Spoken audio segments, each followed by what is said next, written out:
মানুষের সময় সব সময় কিন্তু একরকম যায় না। কখনো সময় খুব ভালো যায়, আবার কখনো সময় খুব খারাপ চলে।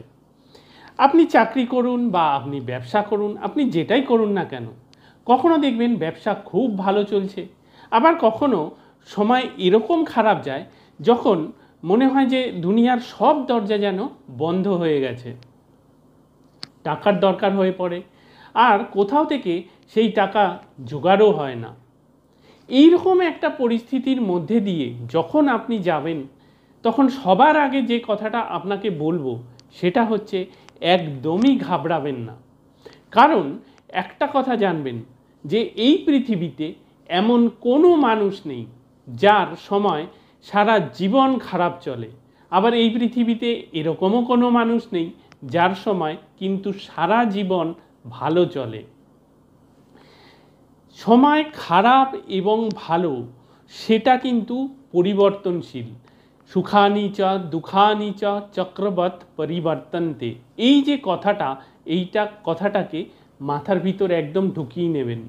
ঠিক আছে, এর অর্থ হলো সুখের পরেই কিন্তু আপনার দুঃখ আসতে পারে, আবার দুঃখের পরেও কিন্তু সুখ আসতে পারে বা ভালো সময় আসতে পারে।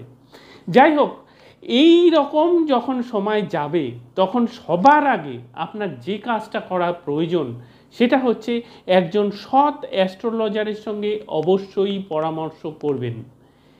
এই পরামর্শ করার একটা বিশেষ কারণ আছে।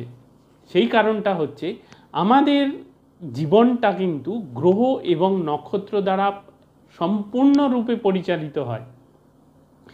এই গ্রহ এবং নক্ষত্ররাই ঠিক করে যে আমাদের ভালো সময় আমরা কতদিন পাব, বা আমাদের যে খারাপ সময় সেটাই বা আমরা কতদিন পাব।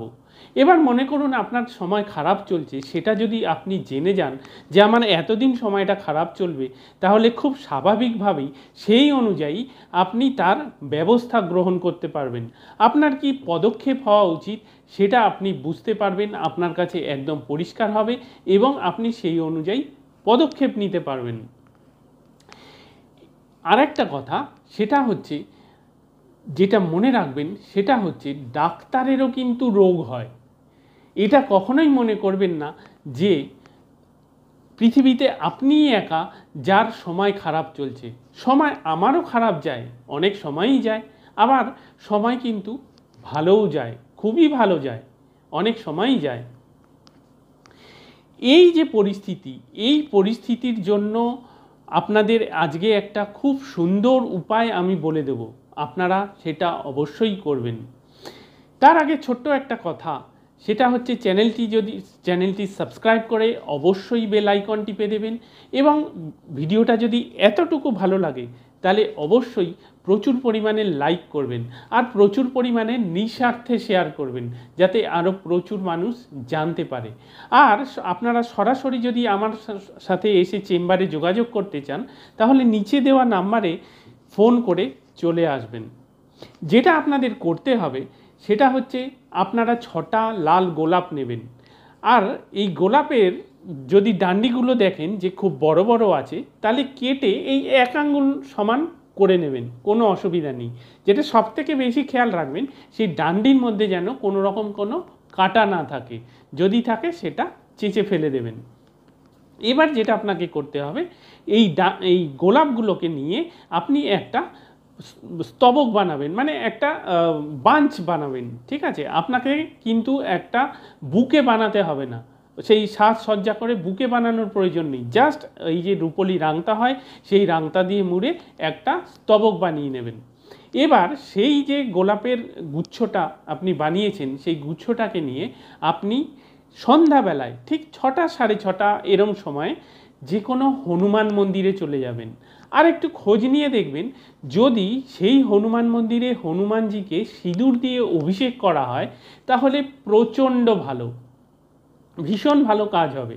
এই হনুমানজির মন্দিরকে সিন্দুরি হনুমানজির মন্দির বলা হয়, এটা একটু খোঁজ করবেন। তবে যদি না পান, অত ঘাবড়ানোর কিছু নেই, যে কোনো হনুমান মন্দিরে যাবেন। এটা বিশেষভাবে বললাম যে সিন্দুরি হনুমানজি যদি হয় তাহলে খুব ভালো। এবার এই যে আপনি হনুমান মন্দিরে গেলেন, গিয়ে এই ফুলের গুচ্ছটাকে আপনি হনুমানজির চরণে রেখে দেবেন। রেখে দিয়ে তারপর হাত জোর করে হনুমানজিকে বলবেন যে আমার জীবনে যা কিছু সমস্যা চলছে, যা দুর্যোগ চলছে, সব আমি তোমার চরণে দিয়ে গেলাম। ব্যাস এইটুকু কথা বলবেন। বলবার পর হনুমানজির ডান কাঁধে যে সিঁদুর থাকবে সেই সিঁদুরটা আপনি কপালে তিলক করে বাড়িতে চলে আসবেন। এই যে পুরো কাজটা, এই কাজটা আপনাকে কিন্তু শনিবার শনিবার করে যেতে হবে এবং কমপক্ষে 6টা শনিবার কিন্তু অবশ্যই করবেন। 6টা শনিবার করবার পরই আপনি এর যে ফারাকটা আপনার জীবনে সেটা অবশ্যই দেখতে পারবেন।